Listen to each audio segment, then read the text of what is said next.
नमस्कार। इस वीडियो में हम भैरव बाबा के बारे में बात करेंगे।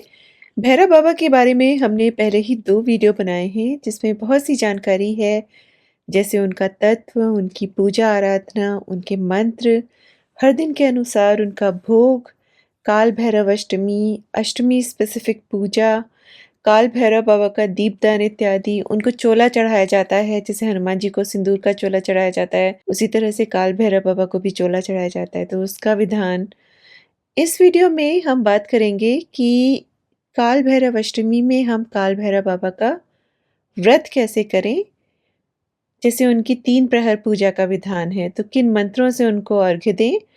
और इसके साथ-साथ हम ये बात करेंगे कि काल भैरव सहस्त्रनाम साधना कैसे की जाती है। तो अभी काल भैरव अष्टमी आने वाली है 1-2 दिन में। उस दिन आप लोग क्या-क्या कर सकते हैं, क्या विधान है? और जो ये सहस्त्र नाम की साधना है, ये आप कभी भी कर सकते हैं। काल भैरव बाबा की अगर आपको कोई साधना आराधना शुरू करनी है, आप उसको अष्टमी में कभी भी कर सकते हैं। लेकिन ये जो महाअष्टमी होती है, ये बाबा को बहुत प्रिय है। इस दिन उनका प्राकट्य हुआ था दोपहर में भगवान शिव से ही। तो इस दिन अगर आप साधना आराधना करते हैं, व्रत उपवास करते हैं, 3 पहर उनकी पूजा करते हैं, तो उसका बहुत महत्व है। शास्त्रों के अनुसार मार्गशीर्ष मास के कृष्ण पक्ष की अष्टमी को दोपहर में मध्याह्न में भगवान शंकर के अंश से भैरव बाबा की उत्पत्ति हुई थी। इसलिए इस तिथि को काल भैरवाष्टमी के नाम से भी जाना जाता है। और काल भैरव जयंती महा अष्टमी जो है वो आने वाली है, और ये दिन काल भैरव बाबा की साधना अनुष्ठान के लिए बहुत बहुत बहुत शक्तिशाली दिन है। शिव पुराण में लिखा है कि भैरव बाबा परमात्मा महादेव के ही पूर्ण रूप हैं। और आगे ये भी लिखा है कि अपनी इच्छा से हर कोई भैरव बाबा को जान नहीं सकता है। जब परमेश्वर इच्छा होती है तभी उनका भाव आता है, उनकी भक्ति मन में आती है, और उनकी साधना आराधना करने में हम सक्षम हो पाते हैं। सुंदर लीला करने वाले सज्जनों के प्रिय भैरवात्मा परमेश्वर शिव मार्गशीर्ष मास के कृष्ण पक्ष की अष्टमी तिथि को प्रकट हुए थे, इसलिए इस दिन काल भैरव जयंती मनाई जाती है। और इस दिन उपवास, रात्रि जागरण, स्तुति, स्तोत्र, नामावली या मंत्र जप, ध्यान, दीपदान और भैरव बाबा की उत्पत्ति का आख्यान सुनना, मतलब उनकी कहानी सुनना कि कैसे उत्पन्न हुए थे। ये सब कुछ चीजें हैं जो काल भैरव अष्टमी के दिन में आप कर सकते हैं। पर सबसे ज़्यादा जो ध्यान देने वाली बात यहाँ पे है कि काल भैरव बाबा से आपको एक प्रोटेक्शन, एक सपोर्ट मिलता है, क्योंकि वो इसीलिए हैं। लेकिन अगर आप काल भैरव बाबा के बारे में समझने की कोशिश करेंगे, तो आप देखेंगे कि जो उनका प्राकट्य हुआ है, हमेशा या तो रक्षण के लिए हुआ है या अभिमान और अहंकार का नाश करने के लिए हुआ है। ब्रह्मा जी अहंकार कर रहे थे, आके उनको बुला के उनका सर कट किया। जो सिर निंदा कर रहा था, वो सिर उन्होंने अपने नाखून से काट डाला। उग्र हैं, शिव भगवान के उग्र स्वरूप हैं, एकदम से आते हैं। दूसरा, जहाँ कहीं शक्ति स्थापना होती है, शक्तिपीठ स्थापित हैं, वहाँ वहाँ किसको रक्षा के लिए तैनात किया गया है? भैरव तत्व को, भैरव बाबा को। तो उनका स्वभाव ही है रक्षा देना, रक्षण करना। लेकिन रक्षण किससे? दुष्टों से। तो दुष्ट हमारे अंदर भी हो सकते हैं, तो फिर वो हमारे भीतर और बाहरी सभी तरह के शत्रुओं से रक्षा करेंगे। लेकिन जो उनका मूल स्वभाव है वो है दुष्टों से रक्षा करना, शक्ति की रक्षा करते हैं। और यहाँ सबसे ज़रूरी होता है समझना कि अगर आप भैरव तत्व से शक्ति की रक्षा, शक्ति का सम्मान नहीं करते हैं, तो और उसके पहले आप भैरव बाबा की साधना में लग जाएँगे, तो यहाँ पे फिर एनर्जीज़ का मिसमैच शुरू हो जाएगा। तो अगर आप भैरव बाबा की साधना आराधना, उनकी पूजा अर्चना करना चाहते हैं, तो आपको भी उनके तत्व को अपने भीतर लाना पड़ेगा, जो है शक्ति की रक्षा। हर स्त्री में शक्ति का अंश है, हर बच्ची में शक्ति का अंश है। आपको उनकी रक्षा करनी पड़ेगी, उनको सम्मान देना पड़ेगा, भैरव तत्व खुद आपके अंदर आएगा। और आप सक्षम बन पाएँगे उनको समझने के लिए और उनकी पूजा आराधना साधना करने के लिए, ताकि फिर वो आपका रक्षण कर सकें, जो आपके भीतरी और बाहरी शत्रु हैं। बाहरी शत्रु भी बहुत होते हैं, तो सबसे आपको वो रक्षण प्रदान करेंगे। और उनका जो रक्षण होता है, अगर वो आपके साथ आके खड़े हो गए हैं, फिर आपको किसी चीज़ से डरने की ज़रूरत नहीं है। सारे भय का नाश कर देते हैं वो, भय हरने वाले हैं। सब ये जो भूत प्रेत पिशाच भय तरह तरह के रोग बीमारियां ये सब जो होते हैं, कहा गया है इनके भी अधिपति हैं, ये सब इनके कंट्रोल में रहती हैं चीजें। तो आप सोचिए जब आप उनकी आराधना कर रहे हैं तो रोग दोष शोक बीमारियां आपकी तमाम शत्रु ये सब क्या टिक पाएंगे? नहीं टिक पाएंगे आपके साथ। लेकिन उनकी साधना करने के लिए सबसे पहले आपको ध्यान का रखना पड़ेगा कि जिन चीज़ों के लिए वो आए हैं आपके अंदर अभिमान ना हो, आप शक्ति का सम्मान करें। क्योंकि वो शक्ति की ही रक्षा के लिए उनका जो मेन अगर आप चीज़ देखें तो कलयुग में जितने भी शक्तिपीठ हैं, वहाँ सबकी जो रक्षा कर रहे हैं, कोई ना कोई भैरव तत्व कर रहे हैं। तो आपको ये चीज़ अपने अंदर लानी पड़ेगी। इस भाव से जब आप अपनी साधना आराधना करेंगे, खासकर उनके अष्टमी जैसे बहुत बहुत बहुत प्रचंड शक्तिशाली दिन पर, तो ये ज़रूर फलीभूत होगा। और साधना आराधना वही सब होती है जो हमें पता है। हमें पता है कि उनकी नामावली, उनके स्तुति स्तोत्र, भैरव दीपदान का बहुत महत्व है, भैरव जी पे चोले चढ़ाने का जो सिंदूर से चढ़ाया जाता है, उसका बहुत महत्व है। और इनके बारे में, इन सब विधानों के बारे में हमने पिछले साल वाले वीडियो में बात की है। तो अगर आपको ये सब पता करना है कि ये सब क्या है, तो आप पुराने वीडियोज़ देखिए, उसमें बहुत विस्तार से उनका प्रादुर्भाव कैसे हुआ था, उनकी कहानियाँ सब कुछ कवर किया गया है। वहाँ से आपको ये सब जानकारी मिल जाएगी। इस वीडियो में मैं खाली भैरव बाबा के बारे में थोड़ा-सा और फिर उनकी 2 साधनाएँ। 2 साधनाएँ नहीं है, 1 साधना है, एक उनका व्रत और उपवास रखने का तरीका है। इस बारे में बात करना चाहती हूँ। भैरव तत्व वो है जिससे भय की उत्पत्ति हो। उग्र स्वरूप है भगवान शिव का। जब दक्ष ने भी अपना यज्ञ जो था उसमें भगवान शिव का अपमान किया, भगवती को इतना बुरा लगा कि उन्होंने अपनी देह का त्याग कर दिया कि जिस पिता ने मुझे ये देह दी है और वो पिता मेरे पति का अपमान कर रहा है, ये देह मुझे चाहिए ही नहीं, इस देह को मैं नष्ट कर दूंगी। तो जब इतना सब हो गया उसके बाद जब महादेव तक पता जब महादेव को ये सब पता चला तो कौन भैरव तत्व उनके क्रोध से उत्पन्न हुए थे? वीरभद्र। और क्या किया उन्होंने? एक क्षण में उन्होंने यज्ञ भूमि को शमशान घाट बना दिया। ये है भैरव तत्व। नहीं तो भगवान शिव हमारे कैसे हैं? हमारे महादेव बाबा कैसे हैं? वो बैठे रहते हैं, अपना तपस्या करते रहते हैं, नई-नई बातें सोचते रहते हैं, वैज्ञानिक हैं, साइंटिस्ट हैं, चीज़ें ढूँढ-ढूँढ के हम लोगों को बताते रहते हैं। योग उन्होंने दिया, ध्यान उन्होंने दिया, तंत्र उन्होंने दिया, मंत्र उन्होंने दिया। वो तो शांति से रहना चाहते हैं, शांति से एक जगह बैठे रहते हैं। लेकिन जब इस तरह की चीज़ें होती हैं, अहंकार की पराकाष्ठा हो रही है जब, तो फिर वो अपना जो उनका क्रोध है, उसके सामने फिर कोई नहीं टिक सकता है, कोई भी नहीं टिक सकता। किसी देवी-देवता की सामर्थ्य ही नहीं है कि वो जब भगवान शिव को अगर क्रोध आता है, तो उनके सामने टिक सकें। और उन्हीं का उग्र रूप है भैरव। लेकिन किस लिए आए हैं? अहंकार का नाश करने, रक्षण प्रदान करने। और उसके साथ-साथ चूँकि वो उन चीज़ों के गणपति हैं जो हमें परेशान करती हैं, जैसे रोग, शोक, भय, अकाल मृत्यु। तो उन सब के सेनापति होने की वजह से, अधिपति होने की वजह से जब हम उनकी प्रार्थना, पूजा प्रार्थना, आराधना करते हैं, तो वो उन सब चीज़ों को भी हमारे जीवन से दूर ले जाते हैं। फिर एक और चीज़ कही गई है कि अगर आप भैरव साधना या पूजा पाठ करना शुरू करते हैं, आपके परिवार को तो रक्षण मिलेगा, आपके बच्चों को बहुत रक्षण मिलेगा, आपको रक्षण मिलेगा, लेकिन एक उसके साथ-साथ एक और चीज़ होती है कि आपके भीतर जो एक जड़-सी स्थिति अगर उत्पन्न हो गई है कि कुछ करना चाहते हैं लेकिन हो नहीं रहा है, भैरव बाबा उसको भी हटाने में मदद करते हैं। देखिए, जितने शिव तत्व हैं ना, वो सब भी आएँगे ही आएँगे। शिव हमेशा कुछ न कुछ नया सोचते और ढूँढते रहते हैं और हमें बताते रहते हैं। तो वो सब चीज़ें भी आएँगी, जबकि भैरव बाबा का जो मूल स्वभाव है, वो है रक्षण प्रोवाइड कराना, रक्षण आपको देना और न केवल आपको, आपके परिवार को, ख़ासकर आपके बच्चों को। हर गाँव में एक सीमा पे भैरव बाबा का मंदिर हुआ करता था। पूरे के पूरे गाँव को रक्षा प्रदान करते थे। तो जो अगर आपके जीवन में डर है, भय है, कुछ तो हो रहा है, कोई आपके ऐसे शत्रु हैं जो बहुत ट्रिकी हैं, जिनके साथ आप कुछ नहीं कर पा रहे हैं, अपने आप को बंधा-सा महसूस करते हैं, आप भैरव बाबा की शरण में जाइए। आपको कुछ बोलने की ज़रूरत नहीं है, सब उन पे छोड़ दीजिए और फिर देखिए क्या होता है। लेकिन उससे पहले आपको खुद को भी सही होना चाहिए।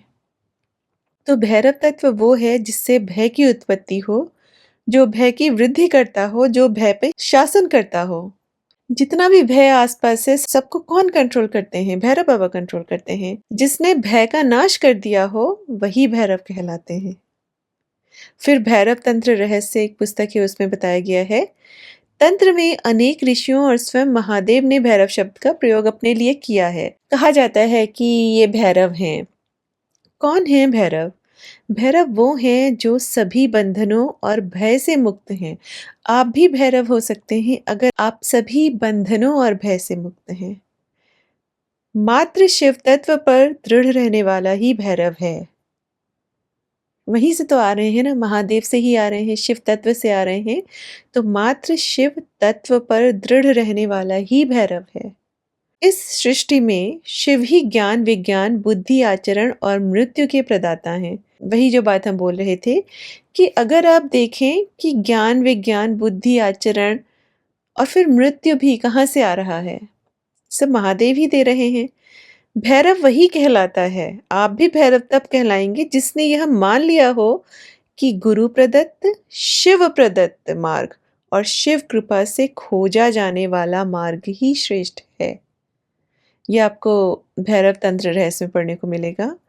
तो भैरव एक उपाधि है, आपके अंदर भी वो हो सकती है अगर आप में ये सब तत्व हों, अगर आप में वो अटूट विश्वास हो कि शिव प्रदत्त मार्ग, जो मेरे महादेव ने बताया है मार्ग, शिव कृपा से जो मुझे मार्ग मिल रहा है, बस वही मेरा मार्ग है, मेरे गुरु ने जो मार्ग बता दिया हो, वही मेरा मार्ग है, तो फिर आपके अंदर भैरव का तत्व है। तंत्र में अगर आप देखेंगे तो उनको बाबा, साधु या योगी नहीं कहा जाता था। सच्चे साधक जो होते थे, उनको भैरव नाम दिया जाता था, भैरव, भैरवी। और स्त्रियों को भी बहुत सम्मान दिया गया है तंत्र में। स्त्रियों को तो बल्कि पुरुषों से ऊपर उठाया गया है। आप रुद्रयामल उठा के देखिए, आगम रहस्य उठा के देखिए कि क्या लिखा गया है। माँ के द्वारा दी गई दीक्षा, माँ के द्वारा दिया गया उपदेश भी स्त्री के द्वारा दी गई दीक्षा 8 गुना ज़्यादा प्रभावी होती है। तो भैरव और भैरवी वो होते हैं जिन्होंने मान लिया है कि गुरु प्रदत्त, शिव प्रदत्त मार्ग और शिव कृपा से खोजा जाने वाला मार्ग ही श्रेष्ठ है। भैरव स्वरूप का आचरण करने वाला कौन होता है? कैसा होता है? इसके बारे में क्या बताया गया है? इसके बारे में बताया गया है कि स्वयं खोजी एवं गुरु मार्ग पर चलने वाला ही भैरव है। स्वयं खोज-खोज के चलना, भय नहीं है ना। अब देखिए, भय सबसे बड़ी चीज़ होती है भैरव तत्व का, भय का विनाश कर देना। भय है ही नहीं कहीं, वही तत्व आपके अंदर आने लग जाएगा। आपके अंदर भय नहीं रहेगा फिर। जो सब डरा-डरा के आपको लोग आएँगे, "अरे! ये क्यों कर रहे हो? अरे! वो क्यों कर रहे हो?" आपने भैरव बाबा की दीक्षा ली क्या भैरव बाबा का मंत्र जाप करने से पहले? और आप यहाँ सोच रहे हैं मुझे तो डर ही नहीं लगता, मैं तो क्यों ना करूँ? मेरे को तो दिखाई दे रहा है जब मुझे सब सामने मेरी चीज़ें आ रही हैं, ना चाहते हुए भी, तो मैं अपने बाबा का, जिनको मैं बचपन से जानता था, उनका मंत्र क्यों ना पढ़ूँ? क्योंकि मंत्र में तो यही बोला जा रहा है ना कि उनको नमस्कार है। और जब आप करते हैं तो आप देखते हैं आप तो और जुड़ गए उनसे। तो यहाँ एक भय था आपके लिए जो उपस्थित किया गया, आपने उस भय को एक किनारे किया, आपने कहा नहीं, मेरे को करना है। क्योंकि आपको अपने ऊपर और आपको अपने महादेव पर विश्वास था कि वो महादेव आपके साथ कैसे गलत कर सकते हैं, जिनके साथ आप पिछले दशकों से जुड़े हुए हैं। तो ये जो भाव अगर आपके अंदर आ जाता है ना, तो फिर आप भी भैरव बन जाते हैं। यही लिखा है कि भैरव और भैरवी होना एक प्रायोगिक अवस्था है जिसमें संसार के भय से तो मुक्त होता ही है, साथ ही स्वयं के षड्यंत्रों और मन के बंधनों से भी पार हो जाता है इंसान। हम अपने भीतर भी बहुत सारे षड्यंत्रों को पाले रहते हैं। हम सोचते कुछ और हैं, बोलते कुछ और हैं। हमें लगता है कि हमारे मन में थोड़ा ना कोई झाँक पाएगा। हम अगर हमारे मन में अगर ये कमी है, ये गलती है, फिर भी हम अपने आप को बड़ा बना के उसको अपना बड़प्पन दिखाने के लिए संसार के सामने कुछ और उसको दिखाते हैं, तो ये भी तो हमारा ही षड्यंत्र है ना, अपने भीतर खुद से हम षड्यंत्र कर रहे हैं। भैरव बाबा इसको भी निकाल देते हैं, मिटा देंगे वो इसको। जब वो आएँगे ना फिर वो ठोक बजा के आपको बिल्कुल ऐसा कर देंगे कि आपको लगेगा कि हाँ, बस यही ठीक है अब। स्वयं के षड्यंत्रों से और मन के बंधनों से पार करते हैं। मन के बंधन क्या होते हैं? चीज़ों में बाँध लेना, भावों में बाँध लेना, हर चीज़ से अपने कोई काम किया तो उससे उसके रिज़ल्ट से खुद को बाँध लेना। मन के इन बंधनों को छोड़िए आप। क्या है? कुछ नहीं है, सब माया। और इसीलिए कहा गया है कि भैरव का जब आप पूजन और आराधना करने लगते हैं तो ये एक स्वयं की जागृति का प्रतीक है। स्वयं के अंदर एक जागृति आने लगती है। आपके अंदर बहुत सारे चेंजेस आने लगते हैं। जो चीज़ पहले आपको बहुत इम्पोर्टेंट लगेगी, बाद में वो लगेगा कि क्या था, मैं ये क्या कर रहा था? क्यों कर रहा था? भैरव तत्व का तात्पर्य है कल्याण के लिए स्वयं के साथ प्रयोग हेतु सदैव तत्पर रहना। और यहाँ पे भी फिर डर का जो पार्ट है वो जाएगा ना, निकल के जाएगा, क्योंकि आप तैयार हैं कि आप खुद के साथ प्रयोग करेंगे, क्योंकि आप तैयार हैं कि खुद के साथ आप अपने जीवन को बदलने के लिए तैयार हैं। तो ये भी यहाँ भी एक निडरता की ज़रूरत होती है ना, तो भैरव तत्व अगर आपके अंदर आएगा, जब आप उनकी साधना आराधना शुरू करेंगे, तो आप देखेंगे कि बहुत सारे ये सब चेंजेस आपके लाइफ में आ रहे हैं। अब कहाँ से आ रहे हैं? क्योंकि भगवान शिव भी तो हमारे वैज्ञानिक हैं, प्रयोग करते रहते हैं, तंत्र बताया उन्होंने, मंत्र बताया, इतने सारे विधि-विधान बताए, एक-एक चीज़ को इतना डिटेल में बता दिया, प्राणिक एनर्जी क्या होती है। आप सब देखिए कितना सारा फिज़िक्स है, साइंस है, योग को और ध्यान को तो पूरी दुनिया मानती है। मेडिटेशन और योग को क्या पूरी दुनिया नहीं मानती है? कहाँ से आया है? हमारे वही सब शास्त्रों से ही तो निकल के आ रहा है।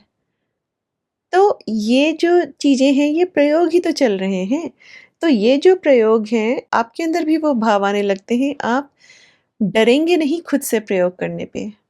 और यहाँ पे प्रयोग का मतलब मैं मंत्र प्रयोगों की बात नहीं कर रही हूँ, खुद से प्रयोग करने का मतलब है कि अपने किसी डर को दूर करना या कुछ ऐसा करना जिससे आपके अंदर जो जड़त्व है, जो जड़ है आपके अंदर, वो एकदम बदलने लग जाए।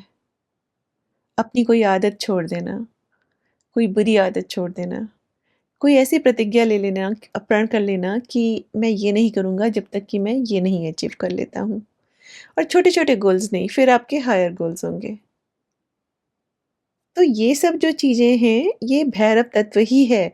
आप देखेंगे अगर आपके अंदर भैरव तत्व है, आप दूसरों की रक्षा करते हैं, आप उनको प्रताड़ित कर ही नहीं पाते हैं। आपके अंदर वो तत्व आ जाता है। आपके अंदर एक पिता का भाव आ जाता है। खासकर आप स्त्रियों और बच्चियों के साथ तो कभी भी उनको अपमानित नहीं कर पाएँगे, प्रताड़ित नहीं कर पाएँगे, उनको परेशान नहीं कर सकते हैं, अगर आपके अंदर सच में भैरव का तत्व है। और तभी आप भैरव बाबा की साधना आराधना करिए, वरना मैं तो बोलूँगी मत करिए। क्योंकि करेंगे आप तो फिर वो ये सब चीज़ें भी ठीक कराएँगे आपकी।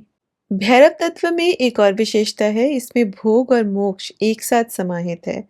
भैरव का अर्थ संसार से पलायन करना नहीं होता है कि आपने संसार को छोड़ दिया। देखिए हमारे महादेव मतलब सारे जो एग्ज़ाम्पल्स हैं ना, वो अगर आप भगवान शिव को देख के, उनकी पूरी स्टोरी, लाइफ़स्टाइल, उनका सब कुछ देख के आप समझने की कोशिश करेंगे तो बहुत अच्छे से समझ में आएगा। कभी उन्होंने अपने परिवार को छोड़ा? कभी नहीं छोड़ा। भगवती के लिए कितना कुछ कर डाला, लेकिन फिर भी क्या करते रहते हैं? बस अपना ध्यान लगा के बैठे रहते हैं। उनका तप चलता रहता है या फिर वो सृष्टि में लगे रहते हैं भगवती के साथ, या फिर तप चलता रहता है फिर से, ध्यान लगा रहता है। तो भोग और मोक्ष यहाँ पे दोनों साथ-साथ चल रहे हैं कि नहीं चल रहे हैं? वही चीज़ हमारे अंदर भी आ जाती है फिर। तो हम लोग संसार से पलायन नहीं करते हैं, हम ऐसा नहीं है कि हम संसार को छोड़ के भाग गए हैं। हम कमर कस के उससे जूझने की कोशिश करते हैं। कुछ अचीव करने की कोशिश करते हैं, लेकिन at the same time Bhairav तत्व अगर है, तो वो आपको डिटैच भी करेगा चीज़ों से, क्योंकि मोक्ष की तरफ भी ले जा रहा है वो आपको। भैरव होना संसार में रहकर वांछित भोगों को भोगते हुए भोग और मोक्ष को जानने की प्रक्रिया है।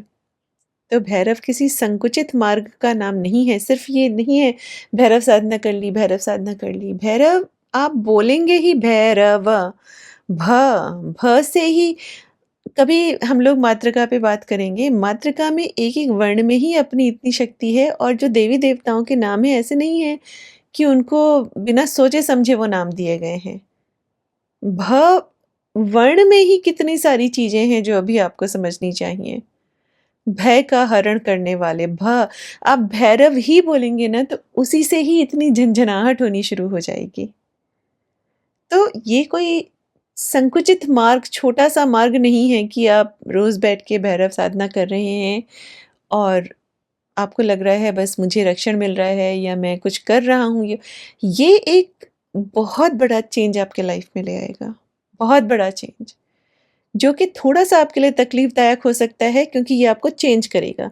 जब वो चेंज कंप्लीट हो जाएगा, आप एक बिल्कुल अलग आदमी होंगे। अब ये भी हो सकता है कि आप पहले से ही भैरव तत्व में इतना घुसे हुए हों, इतना ज़्यादा आप में वो हो भैरव तत्व, क्योंकि कोई ज़रूरी नहीं है कि सिर्फ़ मंत्र साधना, पूजा-पाठ से ही तत्व आपके भीतर आते हैं। आप अपनी पुरानी ज़िंदगी से, अपने लाइफ़ जो भी आपने किया है पहले के टाइम पे, उन सब से भी कैरी करके ला रहे हैं ना चीज़ें। तो हो सकता है किसी बच्चे में बचपन से ही भैरव तत्व हो। लेकिन भैरव किसी संकुचित मार्ग का नाम नहीं है, यह विशाल ब्रह्मांड में आच्छादित होने वाला तत्व है। मतलब भैरव कोई सीमित या संकीर्ण साधना पथ नहीं है, बल्कि एक ऐसा व्यापक तत्व है जो पूरे ब्रह्मांड में व्याप्त है। मतलब भैरव का मार्ग किसी एक विचारधारा, संप्रदाय या सीमित नियमों में नहीं बंधा है। ये हर जगह है, बस देखने वाली बात है। ये एक चेतना है जो हर जगह, प्रत्येक जीव, तत्व, दिशा और ऊर्जा में फैली है, कहीं ज़्यादा, कहीं कम। साधक जब भैरव तत्व को समझता है तो उसे ये महसूस होता है, एहसास होता है कि यह केवल पूजा का एक सिद्धांत नहीं है, बल्कि संपूर्ण अस्तित्व को समेटे हुए चेतना का स्वरूप है।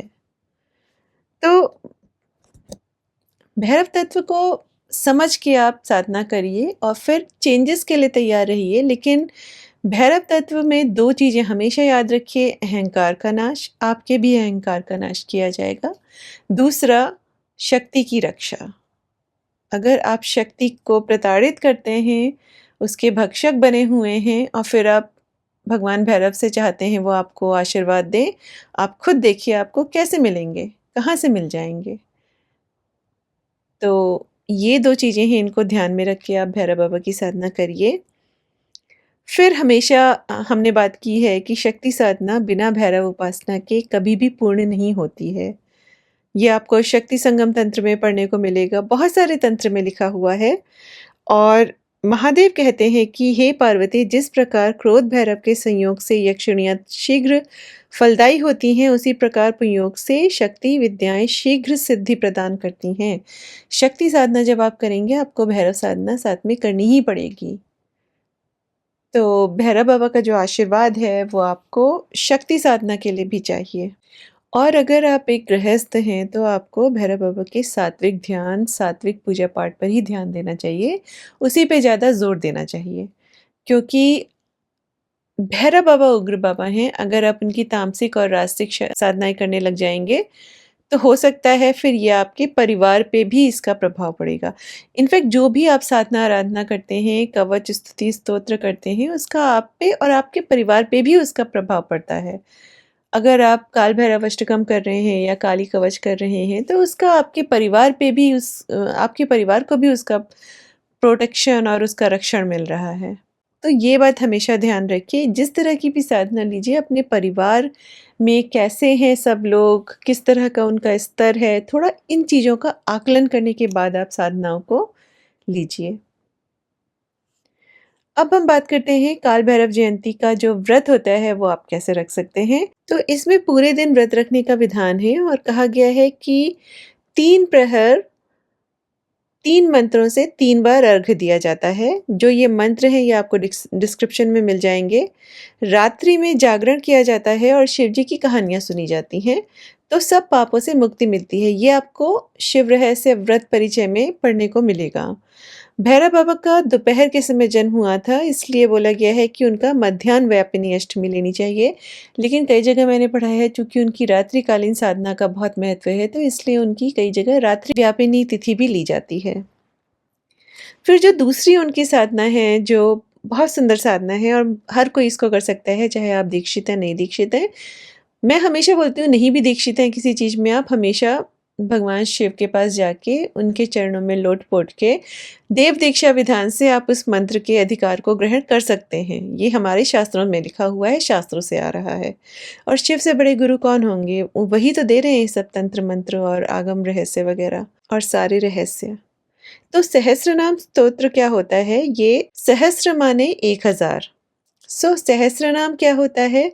सहस्रनाम आपके 1000 नाम हुए देवी या देवता के और ये स्तोत्र हो सकता है या ये नामावली हो सकती है। स्तोत्र के फॉर्म में भी आपको ये मिल जाएगा, नामावली की फॉर्म में भी मिल जाएगा। नामावली में इस तरह से होगा ओम बटुकाय नमः। तो ये फिर नाम के साथ ओम और नमः लगा के इस तरह से नामावली हो जाती है। ये स्तोत्र के फॉर्म में भी हो जाएगा। ये सब आपको जो डॉक्यूमेंट हम देंगे पूजा का, इसका जो पूरा विधान है, सहस्त्रनाम जप की साधना का इसका जो पूरा विधान है, जो वो डॉक्यूमेंट है उसमें ये सब दिया जाएगा। अब नाम जप, नामावली अनुष्ठान, नाम चिंतन को कलयुग में बहुत प्रभावशाली बताया गया है और शास्त्रों में इसकी बहुत महिमा है। अगर आपको ध्यान हो तो कहा गया है कलयुग केवल नाम आधारा और यहाँ पे आप एक नाम नहीं, यहाँ पे आप 1000 नाम ले रहे हैं भगवान के और इनका ना एक विधान होता है। इसी विधान के बारे में हम बात करेंगे। कहते हैं भगवान को प्रसन्न करने के लिए अलग-अलग पदार्थ से उनका सहस्त्र नामार्चन करने का विधान है। जैसे गणपति महाराज जी का सहस्त्र नामार्चन दूर्वा, लावा, मोदक आदि से करने का विधान है। भगवान विष्णु का सहस्त्र नामार्चन तुलसी दल से किया जाता है। महादेव का बिल्वपत्र से और भगवान सूर्य नारायण का कमल पुष्प से किया जाता है।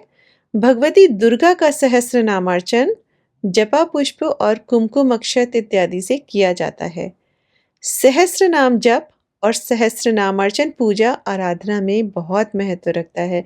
सहस्त्र नाम जप और अर्चन में क्या अंतर है? जप में आप क्या करेंगे? आप खाली नाम बोलेंगे। जैसे भैरव बाबा का अगर आपने शुरू किया तो आप इस तरह से बोलेंगे ओम भैरवाय नमः, ओम भूतात्मने नमः, ओम भूत भावनाय नमः, ओम भूतवासाय नमः, ओम भूतदूताय नमः, ओम भूरिशाय नमः।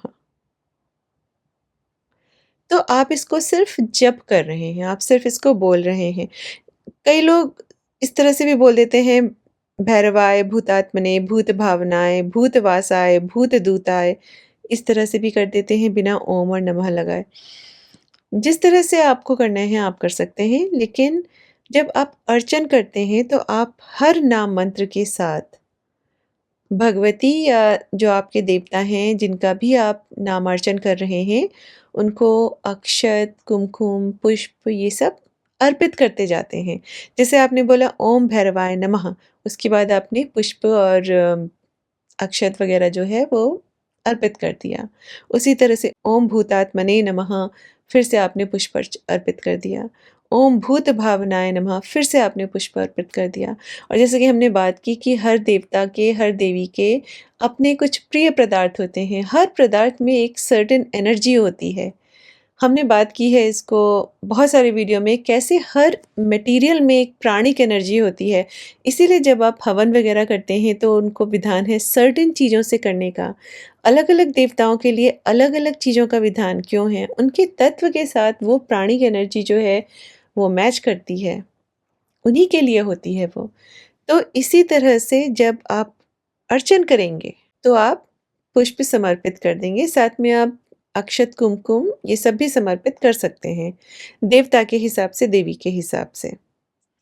सहस्रनाम जप और सहस्रनामार्चन पूजा आराधना, ये एक बहुत सौम्य लेकिन एट द सेम टाइम बहुत शक्तिशाली पूजा विधान है और बहुत सुंदर है। कम से कम आपको 1 डेढ़ घंटा लगेगा अगर आप बैठ के अच्छे से करेंगे।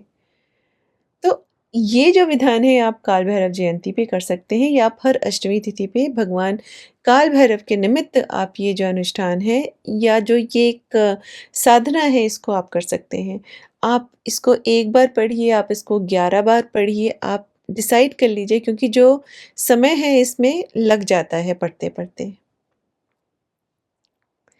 अब सबसे इम्पोर्टेंट बात है कि सहस्रनाम स्तोत्र से पहले विनियोग, अंगन्यास और ध्यान मंत्र भी करना चाहिए। देखिए, बहुत सारी ऊर्जा आप यहाँ पे जनरेट कर रहे हैं। आपको पता होना चाहिए कि इनका ध्यान मंत्र कौन से हैं, कौन से ध्यान पे हमें कौन से स्वरूप पे हमें ध्यान लगाना है, तो वो ध्यान मंत्र से आएगा। अंगन्यास क्या शरीर के अलग-अलग अंगों पे आप भैरव बाबा की शक्ति को स्थापित कर रहे हैं, ताकि आपका शरीर शुद्ध हो सके, आपके अंदर वो ऊर्जा आ सके कि आप मंत्र जप आप इस नाम जप के लिए भी तैयार हो सकें। फिर विनियोग बताया जाएगा कि क्या है, क्यों कर रहे हैं आप ये सब। तो ये सब चीज़ें इम्पोर्टेंट होती हैं और सहस्त्र नाम के साथ अधिकतर विनियोग, न्यास और ध्यान मंत्र वगैरह दिया जाता है, मिल जाता है और जहाँ नहीं हो, फिर वहाँ पे आप गायत्री मंत्र का भी कर सकते हैं। लेकिन अगर आपके पास है, तो आप इनका भी ज़रूर करिए अपने सहस्रनाम पाठ से पहले। चलिए, तो जो ये सहस्रनाम की साधना विधि है, ये पूरा का पूरा आपको डिस्क्रिप्शन में मिल जाएगा।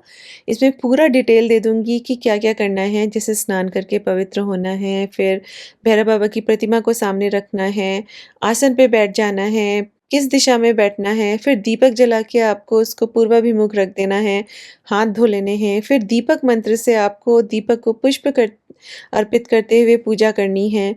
तिलक लगा लेना है, आचमन कर लेना है और उसके बाद मार्जन करना है, कैसे करना है, किन मंत्रों से करना है, ये सब आपको डॉक्यूमेंट में मिल जाएगा। संकल्प कैसे करना है, वो भी डॉक्यूमेंट में मिल जाएगा और फिर आपको गणपति स्मरण करना है ताकि आपकी जो पूजा है निर्विघ्न संपन्न हो। फिर विनियोग, अंगन्यास, ध्यान, मानस पूजा, ये सारा जो है वो मैं आपको डॉक्यूमेंट में दे दूँगी। जितना मुझे समझ में आएगा मैं उसको लिख दूँगी, आपको ये डॉक्यूमेंट मिल सकता है।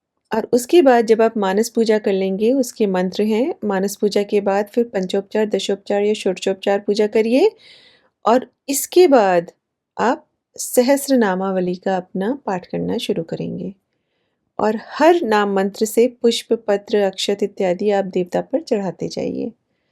और अगर किसी कारणवश आप ओम का उच्चारण नहीं करना चाहते हैं क्योंकि बहुत से लोग बोलते हैं जिनका जनेऊ संस्कार ना हुआ हो या कोई जनेऊ पहनता हो लेकिन वो उसने त्याग कर रखा हो जनेऊ का, कोई भी ऐसा उसका कर्म ना हो, कृत्य ना हो जो जनेऊ के योग्य है।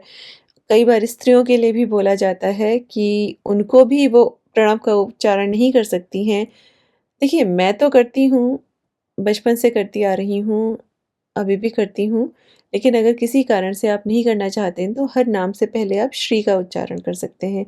जैसे ओम गणेशाय नमः की जगह श्री गणेशाय नमः, तो आप ये भी कर सकते हैं।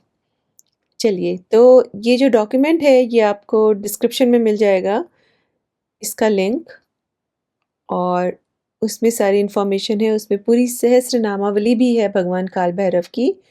और मैं कोशिश करूँगी कि डिस्क्रिप्शन में और भी इन्फॉर्मेशन ऐड कर सकूँ, बाकी के दोनों वीडियो से जो उनका जो मेन पॉइंट्स थे, उनका जो भोग है, दीपदान की विधि, उनको चोला चढ़ाने की विधि और जो-जो पॉइंट्स थे वो मैं डिस्क्रिप्शन में ऐड कर सकूँ। और आशा है आप सभी लोगों की काल भैरव जयंती बहुत शक्तिशाली रहे।